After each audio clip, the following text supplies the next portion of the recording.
Hello everyone, എൻ്റെ പേര് ശ്രീഹരി. ഞാൻ ഇന്നിവിടെ പറയാൻ പോകുന്നത് എസ് ചന്ദ്രികയുടെ അരയന്നം നൽകിയ സമ്മാനം എന്ന കഥയാണ്. പണ്ട് പണ്ട് ഇംഗ്ലണ്ടിൽ നടന്ന ഒരു കഥയാണിത്. അക്കാലത്ത് ഇംഗ്ലണ്ടിലെ ഒരു ഗ്രാമത്തിൽ ഒരു സുന്ദരൻ അരയന്നമുണ്ടായിരുന്നു. വെളുത്തു മിനുത്ത തൂവലുള്ള കൊഴുത്തുരുണ്ട ശരീരമുള്ള ആ അരയന്നക്കുട്ടൻ്റെ പേരും സുന്ദരമായിരുന്നു, വില്ലോബി. ഒരിക്കൽ വില്ലോബി ഒരു യാത്ര പോയി. എങ്ങോട്ടെന്നു? ലണ്ടൻ പട്ടണത്തിലേക്ക്. പട്ടണത്തിൻ്റെ രീതിയും ചിട്ടയും മട്ടുമൊക്കെ ഒന്നും പരിചയപ്പെടണമല്ലോ. അങ്ങനെ നമ്മുടെ വില്ലോബി ഓടിയും നടന്നും ഇടയ്ക്ക് പറന്നും ഒടുക്കം ലണ്ടൻ പട്ടണത്തിലെത്തി. അമ്മേ, പട്ടണം കണ്ട് വില്ലോബി ശരിക്കും അന്തം വിട്ടുപോയി. എന്തുമാത്രം ആളുകൾ, എത്രമാത്രം കെട്ടിടങ്ങൾ, എങ്ങനെയൊക്കെയുള്ള ഒച്ചകളും കച്ചവടങ്ങളും. പല പല വേഷത്തിലുള്ള ആളുകളെ അവൻ കൗതുകത്തോടെ നോക്കി നിന്നു. പല പല തരത്തിൽപ്പെട്ട കെട്ടിടങ്ങളുടെ മുന്നിലൂടെ അവൻ അന്തം വിട്ട് പറന്നു. പാത്രങ്ങൾ, പാത്രങ്ങൾ, തട്ടിയാലും മുട്ടിയാലും പൊട്ടാത്ത പാത്രങ്ങൾ. ഒരു പാത്ര കച്ചവടക്കാരൻ ഒച്ചയിട്ടു. പച്ചക്കറികൾ, പഴങ്ങൾ, തിന്നാലും തിന്നാലും കൊതി തീരാത്ത തരങ്ങൾ. ഒരു പച്ചക്കറി കടക്കാരൻ ആളുകളെ മാടി വിളിച്ചു. അതിനിടയിലാണ് വില്ലോബി മറ്റൊരു കച്ചവടക്കാരനെ ശ്രദ്ധിച്ചത്. അയാളുടെ മുന്നിലുള്ള മേശയിലിതാ നിറയെ അരയന്യങ്ങളുടെ തൂവലുകൾ. തൂവലുകൾ, തൂവലുകൾ, വടിവത്ത കൈപ്പടിയിൽ എഴുതാനൊക്കുന്ന മുനകൂർപ്പിച്ച തൂവലുകൾ. അയാൾ വിളിച്ചു പറഞ്ഞുകൊണ്ടിരുന്നു. വില്ലോബിയെ കണ്ടപ്പോൾ കച്ചവടക്കാരൻ്റെ കണ്ണുകൾ കൊതിമിന്നി. വെളുവെളുത്ത തൂവലുള്ള തടിച്ചു കൊഴുത്ത ഒരു അരയന്നമാത തൻ്റെ മുന്നിൽ. ഒറ്റച്ചാട്ടത്തിന് കച്ചവടക്കാരൻ വില്ലോബി പിടികൂടാൻ ശ്രമിച്ചു. ഭാഗ്യമെന്നല്ലാതെ എന്തു പറയാൻ. കച്ചവടക്കാരൻ്റെ പിടിയിൽപ്പെടാതെ നമ്മുടെ വില്ലോബി കഷ്ടിച്ച് രക്ഷപ്പെട്ടു. അതോടെ വില്ലോബിക്ക് ഒരു കാര്യം മനസ്സിലായി. ലണ്ടൻ പട്ടണത്തിലൂടെ അങ്ങനെ നടക്കുന്നത് ആപത്താണ്. ആരുടെങ്കിലും കയ്യിൽപ്പെട്ടാൽ തൻ്റെ മിനുമിനുത്ത തൂവലുകളൊക്കെ പോയത് തന്നെ. പക്ഷേ ഒരു കാര്യം മാത്രം വില്ലോബിക്ക് മനസ്സിലായില്ല.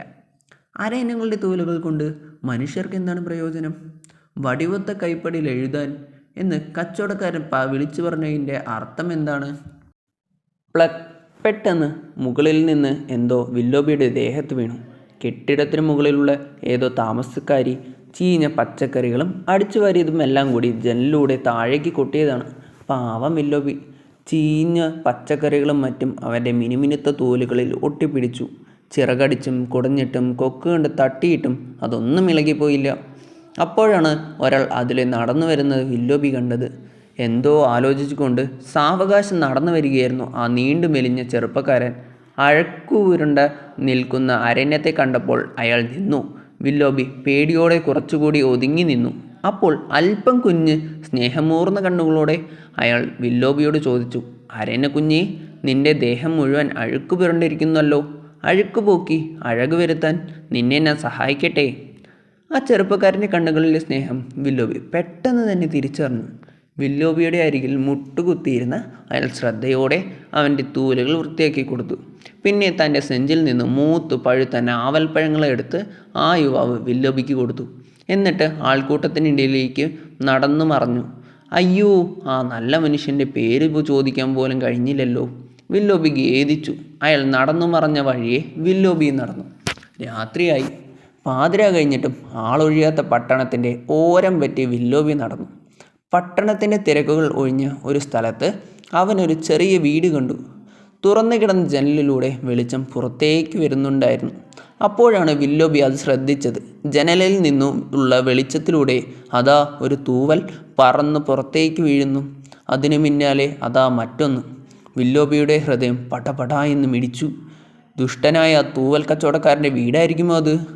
അവൻ പതുക്കെ അങ്ങോട്ട് ചെന്നു. ഒന്നും രണ്ടുമല്ല, നിരവധി തൂവലുകൾ ആ മുറ്റത്ത് കിടന്നിരുന്നു. മുനകൂർപ്പിച്ച മുനയിൽ മഷി പുരണ്ട വെളുത്ത അരയന്ന തൂവലുകൾ. ആകാംക്ഷയോടെ കഴുത്ത് നീട്ടിപ്പിടിച്ച് വില്ലോബി മുറിക്കുള്ളിലേക്ക് നോക്കി.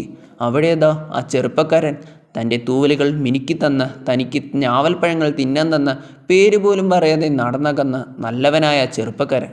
ഛേ, ഒന്നിനും കൊള്ളാത്ത തൂവലുകൾ. അയാൾ അരിശത്തോടെ മറ്റൊരു തൂവൽ കൂടി പുറത്തേക്ക് എറിഞ്ഞുകൊണ്ട് ഇങ്ങനെ പറയുന്നത് വില്ലോബി കേട്ടു. എഴുതാൻ പോയിട്ട് ചെവി തോണ്ടിയാക്കാൻ പോലും യോഗ്യതയില്ലാത്ത നാശങ്ങൾ. അപ്പോഴാണ് വില്ലോബിക്ക് കാര്യം മനസ്സിലായത്. മനുഷ്യർ എഴുതാൻ ഉപയോഗിക്കുന്ന തൂലികകളാണ് ഈ തൂവലുകൾ.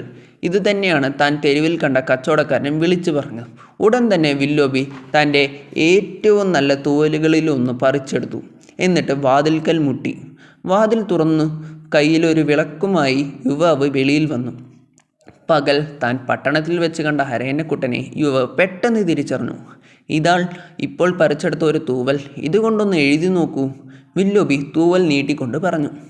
ചെറുപ്പക്കാരൻ സന്തോഷത്തോടെ അത് സ്വീകരിച്ചു. അവൻ വില്ലോബിയെയും കൊണ്ട് അകത്തേക്ക് നടന്നു. മഷിയിൽ മുക്കി കടലാസിൽ തൻ്റെ കയ്യൊപ്പിട്ടു. അയാൾ ആ തൂവലിൻ്റെ ഗുണം പരിശോധിച്ചു. ഒന്നാം തരം.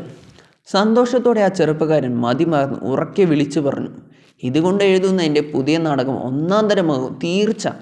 വില്ലോബി ചിറകടിച്ച് സന്തോഷം പ്രകടിപ്പിച്ചു. അവൻ ചോദിച്ചു, എഴുത്തുകാരനായ ചങ്ങാതി, താങ്കളുടെ പേര് ഇനിയും പറഞ്ഞില്ലല്ലോ. മാത്രമല്ല എൻ്റെ പേര് ചോദിച്ചിട്ടുമില്ല.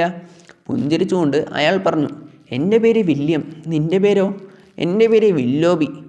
അരയന്നക്കുട്ടൻ്റെ മറുപടി കേട്ട് ചെറുപ്പക്കാരൻ പൊട്ടിച്ചിരിച്ചു. വില്യം എന്ന എഴുത്തുകാരനും വില്ലോബി എന്ന അരയന്നക്കുട്ടനും ഹ. ആ തമാശയിൽ വില്ലോബിയും പങ്കുചേർന്നു. അന്ന് രാത്രി വില്യം തൻ്റെ പുതിയ തൂലിക കൊണ്ട് ഒരു പുതിയ നാടകം എഴുതി തീർത്തു. പുലർവെളിച്ചം മുറിക്കകത്തേക്ക് കടക്കുന്നത് വരെ വില്ലോബി അവന് കൂട്ടിയിരുന്നു. എന്താണ് പുതിയ നാടകത്തിൻ്റെ പേര്? വില്ലോബി ചോദിച്ചു. മാക്ബത്ത്, വില്യം പറഞ്ഞു. വില്ലോബിക്ക് തിരികെ നാട്ടിലേക്ക് പോകാൻ നേരമായി. പിരിയാൻ നേരം വില്യം അവന് തൻ്റെ കയ്യൊപ്പ് പതിച്ച് ഒരു കടലാസ് കൊടുത്തു. ഭംഗിയുള്ള ആ ഒപ്പിൽ വില്ലോബി കുറേ നേരം നോക്കി നിന്നു. താൻ തൂവൽ സമ്മാനിച്ചത് വില്യം ഷേക്സ്പിയർ എന്ന മഹാനായ നാടകകൃത്തിനാണെന്ന കാര്യമൊന്നും നമ്മുടെ വില്ലോബിക്ക് അറിയില്ലായിരുന്നു. നാട്ടിൻപുറത്തെ ഒരു പാവപ്പെട്ട അരയനത്തിനുണ്ടോ നാടകത്തെക്കുറിച്ചും മറ്റും വിവരം? എങ്കിലും പിരിയാൻ നേരത്ത് ഒരു കാര്യം അവന് മനസ്സിലായി. തലേന്ന് രാത്രി താൻ പരിചയപ്പെട്ട ആ ചെറുപ്പക്കാരൻ ദയാലുവായ ഒരു മനുഷ്യനാണെന്ന്, എല്ലാ ജീവജാലങ്ങളെയും സ്നേഹിക്കുന്ന ഒരു മഹാമനസ്കനാണെന്നും. Thank you.